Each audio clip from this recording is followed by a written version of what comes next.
Since the middle of 2022, we have been in a housing market correction. Nothing has crashed yet, but estimates on a seasonally adjusted basis are that housing prices have fallen about 3%. Some people welcome this and the idea of buying real estate at a relative discount. Other people want to see their property values stay high. But for all people who are interested in real estate investing, whether you're aspiring or own current properties, what most people want to know is what is going to happen with rent. Given the economic climate, a potential recession on the horizon, is rent going to stay high? It's grown a lot over the last couple of years, or could it correct just like the housing market is as well? Today, I'm going to dive into two data sources. We actually have one we maintain here at BiggerPockets, which looks at residential properties. So that's anything 4 units or below. We also are going to look at multifamily rent. So that's anything 5 units or above. They actually behave a little bit differently. So I'm going to break them down separately so you can understand what is going on in the rental market and how to make good investment decisions. Hey, what's going on, everyone? This is Dave Meyer, VP of Data and Analytics, and I've got a great show for you today. We're going to talk about rents, but in addition to what I'm going to cover in the video, I also have a free gift for everyone. It's a download of the rent data for the top 100 biggest markets in the United States. I'm going to get into some of it during the course of the video, but I'm not going to mention every single market out there. So if you want to know what's going on in your market, provided that you live in one of those top 100 biggest markets, you can find that for free on BiggerPockets.com. We'll put a link in the show description below. Basically, in there, you can see what rents are in your area. You can see how quickly they're growing on or falling on a month-over-month basis and a year-over-year basis. This is really actually quite difficult data to find on your own. So if you are an investor, want to be an investor, this is entirely free from BiggerPockets, gift to you. Go check it out. If you appreciate that, always give this video a thumbs up. We appreciate that as well. Okay, so the first thing I'm going to show you is some national rent trends. And as you know, probably every market is going to behave differently in this type of environment, and we'll get into the behavior of some specific markets. But first, let's just look at what's going on a national basis. And as you can see, the green bars here are actually the median rent price in the United States. And as you can see, over the last couple of years, they've gone up from about $1,200 per month to almost $1,500 per month. That's over 20% growth just from the beginning of the pandemic around the beginning of the pandemic, January of 2020 to now January of 2023. And normally, over normal periods of times, we see 2 or 3% rates of growth for rent on an annual basis. That's like basically the pace of inflation, maybe a little bit higher over the last couple of years. But as you can see, represented by the orange line, you can see year-over-year growth rates. And year-over-year basically just means comparing 1 month in 1 year to the same month in the previous year. So if you're looking at the last values here on this chart, that's January of 2023 compared to January of 2022, and you can see that we're at about 7% year-over-year growth. And that is a lot compared to the historical average of 3, maybe 4% over the last couple of years. But what's important to see here is that that is a very, very radical change from where we were just a year or year and a half ago. As you can see, back in late 2021, rent was growing above 20% year over year, which is absolutely, absolutely insane. And ever since then, it has come down pretty consistently, even though it has bounced back up a little bit here in December of 22 and January of 23. We've seen a very rapid deceleration of rent price growth. But what's notable, and what we're talking about in this video, is will rent prices crash? The answer right now is that it hasn't. Rent prices are still positive year over year. They've stayed positive year over year for the last 3 consecutive years. And although this trajectory looks like it is going down towards zero, that hasn't happened just yet. Now, it could happen, and we'll talk about that more in a minute, but just trying to tell you what's happened so far, that hasn't happened yet.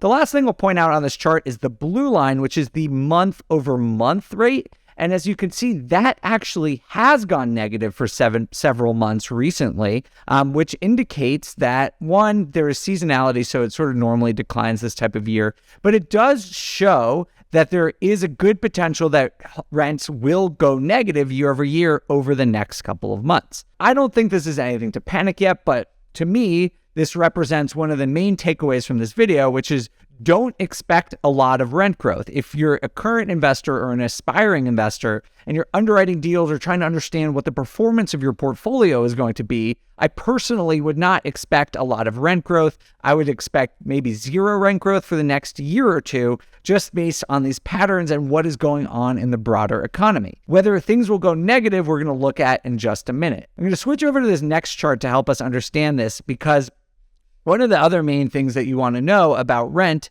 is, and just rental income, is vacancy rates. And so I just wanted to show that vacancy rates in the United States are still relatively low and really haven't jumped back up. And this is for residential properties. So you could see that through the 90s, vacancy rates were in the 7%. Then during, the early 2000s, they went all the way up to 10 or 11%.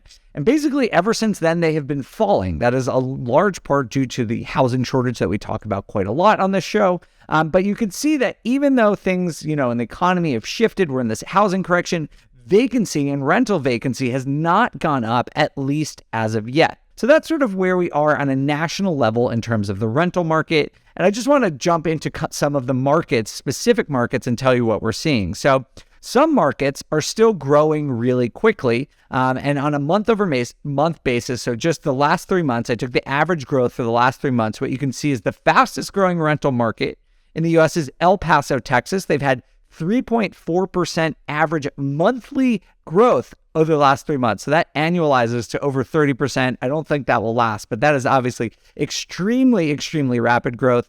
We also see Anaheim, California at 1.5% and Louisville, Kentucky at just under 1%. So those three are growing really fast, even recently over the last 3 months. Remember, I said that month over month on a national basis, we've seen some negative prints over the last couple months, but these three markets and many others, which you can download in that spreadsheet that you can download below, are still positive.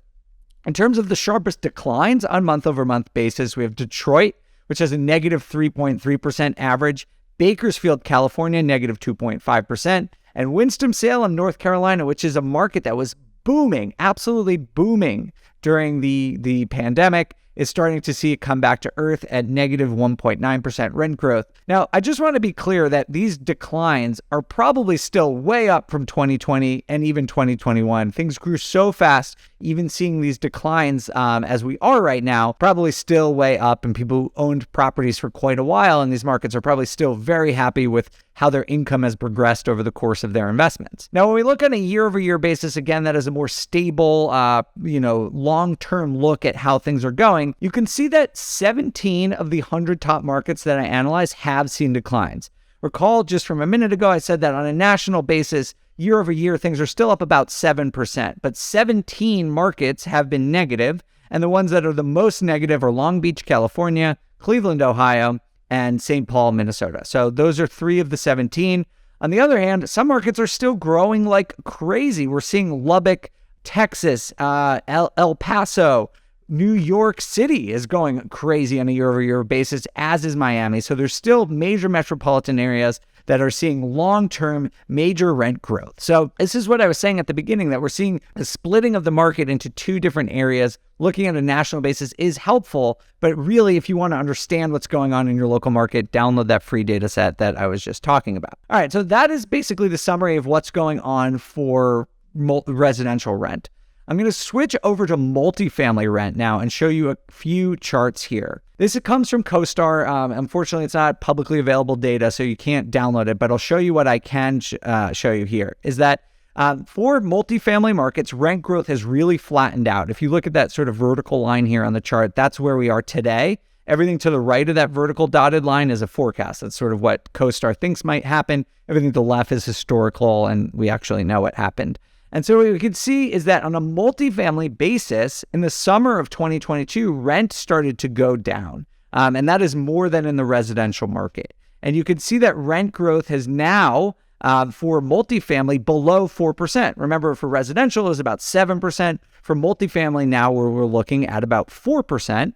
And when you look at the trajectory that CoStar is predicting, and honestly, forecasting is very difficult, so take this with a grain of salt. They are predicting, less than 2% growth over the next couple of years, which 2% growth in normal times is not horrible, But considering that inflation, as of the other day is still at 6.4%, that is well below the pace of inflation. And that is very notable for anyone who is investing. That is not a great, your rent is not going to be keeping up with inflation over the next couple of years if this forecast is accurate. But I do just want to call out that rent has grown so much that you are like way out ahead. So even if inflation eats into your spending power a little bit over the next couple of years, you're probably still doing great, relatively speaking, over the last couple of years. When we talk about rent markets that did the best, in multifamily, Indianapolis is up 7.4% year over year, and two markets that really are taking sort of a beating right now, Las Vegas has lost 1% of rent, Phoenix at negative 0.6% are sort of on the low end. I want to switch to this chart, which not everyone might be familiar with, but this is a super interesting data point to look at. It has something called a net absorption. Basically what you're looking at here is net deliveries. Those blue lines are how many new multifamily units are coming online over the next couple of months. Absorption is how many of those new units actually get rented out, right? And so as an investor or as a builder or a developer, what you want to see is that your absorption should be higher than your net deliveries, right? You want that to be higher so that, everyone is absorbing them. But what you see for the forecast going forward is that net deliveries are forecasted to be much higher than absorption. That means that more new supply of multifamily units are going to be coming online than people who want those units. And as you can see, the green line, which is vacancy, spikes because of that, right? There's too much supply, there's not enough demand, and that spikes a lot. And I do want to say, though, for multifamily, it is very, very market specific. In some markets, they are really overbuilt. Denver, where I primarily invest, I think is like leading the way in terms of not doing well in terms of this, is being a bit overbuilt. Some are really underbuilt and they're still going to be doing just fine.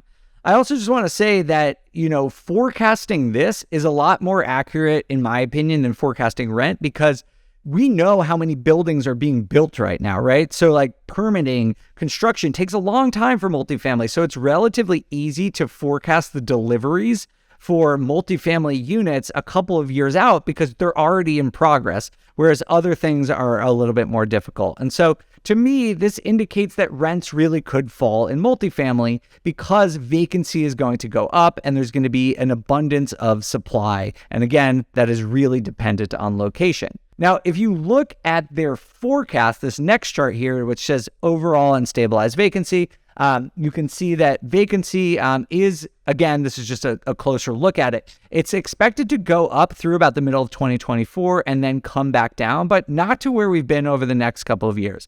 Again, this is a forecast. It's really hard to do, so don't take it too seriously. But one of the most reliable, prominent commercial real estate data sources in the world is forecasting vacancies to go up. So that is really important. And I think as a result, we'll probably see multifamily rent be very, very flat or maybe negative on a national basis. And I do expect several major metro areas to see negative rent growth in terms of multifamily properties. So those are the two different things that we've looked at. Residential still up year over year, but it's on a downward trajectory. Multifamily is still up a little bit year over year, but is looking a little bit dicier. And I do expect rents to perform a little bit worse in terms of multifamily as opposed to residential, smaller types of units. I do want to say, though, all told, when I'm talking about the scale of these declines, they're not really that big. I want to show you this chart that comes from the Fred website. It's basically the CPI, and it measures inflation for rent in the United States.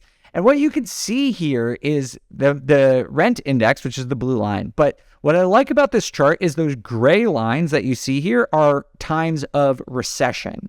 And so you can see that rent in the 5 recessions that are shown on this chart, in 4 of the 5 of them, rent continued to go up. And in just one of them, the Great Recession, which is by far the longest, it did go down, but not that much. It went down for, a couple of quarters by a couple of percentage points. Some people will say it's about 2 to 3%. So much less than the housing prices went down during that time. During the Great Recession, they went down. Housing prices went down over 20% peak to trough. We're talking about, 2 or 3% peak to trough for rent. It's a very, very different situation. So while I'm saying that there is a chance that rent will go down, I don't expect it to be a lot. I think, under 5%, at the absolute most, I think rent might go down 5%.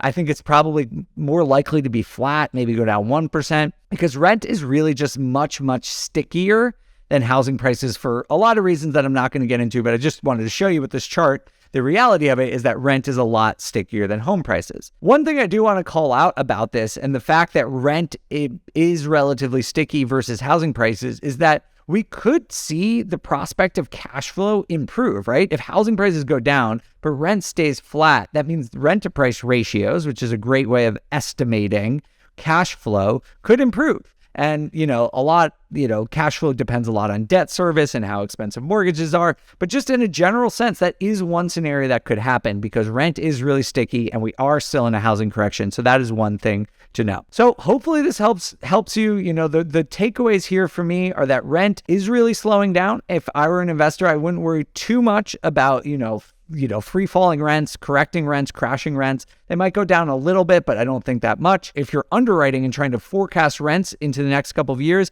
personally, given how uncertain the economy is, I would be very cautious about forecasting any rent growth. When I've been looking at deals right now, I am underwriting them with 0 rent growth for the next 2 years. So that's all 2023 and 2024. If I'm wrong and rent goes up, great. That's beneficial to me. But in this type of environment, I prefer to be conservative and project 0 rent growth. Maybe you want to do that too, but you can decide for yourself based on what's going on in your own market. Again, if you want to understand what's going on in your own market, check out the free data download I created for you. You can find it from BiggerPockets. Again, all you need to do is just go check that out in the link below. Thank you all so much for listening. If you're watching, if you want to chat with me about this, have any questions or thoughts about this video, hit me up on Instagram where I'm at The Data Deli. Thanks again. I'll see you next week.